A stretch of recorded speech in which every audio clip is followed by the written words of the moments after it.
So the 2025 season is mostly done in Europe, and objectively speaking, it was a great season for underdogs, and returns to glory. Now, if you think some of the things that happened this season were wild, what if we rewound the clock exactly 100 years ago? Will we find any familiar culprits? Or are there some things we couldn't even fathom today? Spoiler alert, it's actually a mix of both. Now, starting with very familiar territory for those who keep up with this channel, we're starting with La Liga. This season, FC Barcelona performed a clean domestic sweep of all trophies. And 100 years ago, we were actually doing the same thing. Except, obviously, the Super Cup didn't exist. And neither did La Liga. See, La Liga didn't exist until 1929. Before that, clubs played in regional tournaments. The Copa del Rey sort of served as the pseudo-national league as it was founded all the way back in 1903. In Barca's case, under manager Rolf Kirby, we played in the Catalan Championship, or the Campionat de Catalunya, with Espanyol as a runner-up. Some things never change. Then, in the Copa del Rey, Barca won the final 2-0 against Arenas Club de Getxo, a foundational Basque club which was very present in the upper echelons of Spanish and Basque soccer in the early 20th century. But they started to decline in the 1930s, unto today where they now play in the 4th tier of Spanish football. Scoring first for Barca was Josep Samitier, one of Barca's first on-field legends, and the all-time leading goal scorer when he retired in 1939. The second was scored by Agustí Sancho. Now, moving to England, the first place in the world to get the jump on the professional game, and association football's homeland in a sense, this year Liverpool reclaimed their title after 4 years and 5 seasons of Man City dominance. 100 years ago, a different era of dominance was sweeping the nation. The reign of Huddersfield Town, who at the time won their second straight First Division title. These days, Huddersfield calls League One, the 3rd tier, home. Liverpool finished 4th 100 years ago, and unlike these days, 4th place finishers were not even comforted with a European place, as the idea of a Champions League was still about 30 more years away. The Man City of 100 years ago placed 10th, but their player, Frank Roberts, was top goalscorer, with 31 goals. The FA Cup is the world's oldest cup competition, and Crystal Palace in 2025 won their first ever major first-tier trophy at Wembley. 100 years ago, Wembley was visited by a team that just got their hearts broken there this year. In 1925, Sheffield United won the FA Cup, defeating Cardiff City 1-0, with the lone goal being scored by ace left fielder Fred Turnstall. This would be Sheffield United's last top division title. Now, on to Italy. This year, Napoli claimed their second title in 3 seasons. In the Cup, Bologna won their first title in over 50 years, with their win over AC Milan in the Coppa Italia final. Now, want to know what Bologna were doing 100 years ago? Well, they were winning the damn league. And it was a milestone back then, too, as it was their first ever title at the highest level, being only founded in 1909. Mario Magnozzi was the top scorer with 19. He played for Livorno.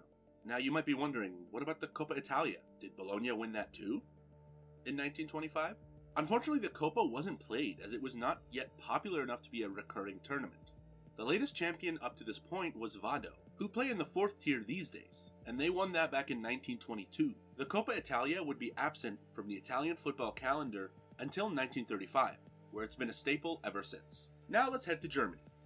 Bayern Munich reclaimed their league back from Leverkusen, and Stuttgart won their first title since 1997, defeating surprise finalists Arminia Bielefeld in the final. If we rewind 100 years ago, it was a time where the Bundesliga was not yet formed, and German football was very regional.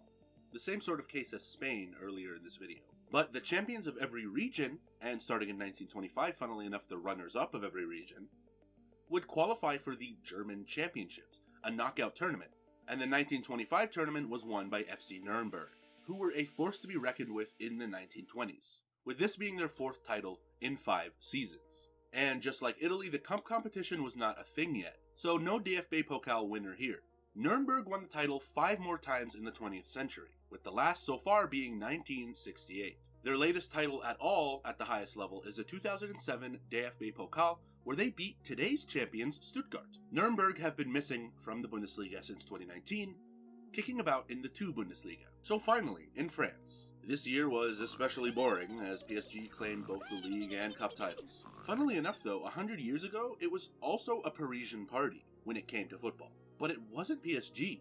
The 2 merged clubs that make the basis of PSG were Paris FC and Stade de Germain. Stade de Germain did exist in 1925, but they weren't really doing anything notable. Paris FC wasn't founded until 1969, merging with Saint-Germain a year later, only to back out and become independent again in 1972. Now, both sides are destined to clash as Paris FC is back in the top division for the first time since 1973. 100 years ago, PSG wasn't even an idea. Instead, CASG Paris, aka the Generals, won the 1925 Coup de France after defeating FC Rouen in the final. CASG Paris merged with another team in 1951 but were supposedly revived in 2020, but I couldn't really find any information about that, at least not in English. So for the league, by 1925 in France, most football wasn't really professional, and there hadn't been a national league since 1919. The closest we have is the 1927 season when the National Amateur League returned. That title was won by CA Paris, Cercle Athletic Paris, who actually still exists today as CA Paris Charenton, as they merged with SO Charentonnet in 1964. So as you can see, 100 years ago, the football landscape was very different, but we still have some familiar title-winning culprits today. In the case of Spain, FC Barcelona had already established itself as a dominant regional and even national force by 1925. And in 1925, Bologna, shout out the Red and Blue Gang, were also winning major titles just like today. And in the 1920s, French football was dominated by Paris, just not the Paris we know today, or the Paris is. But in places like England, you got teams you couldn't even fathom winning a major top-tier title today, like Huddersfield, who did manage to come back to the Premier League a few years ago but were quickly relegated back and are now in League One. And them winning something like the FA Cup, the League Cup, or being promoted back up to the Premier League and then winning it is nothing short of a miracle. And in Germany, despite Nuremberg's relatively mediocre status today, you can see just what kind of deep roots they have in German football culture, by just how much they won in the 20th century, especially the 1920s. So thanks everyone for watching, and I'll see you on the next one.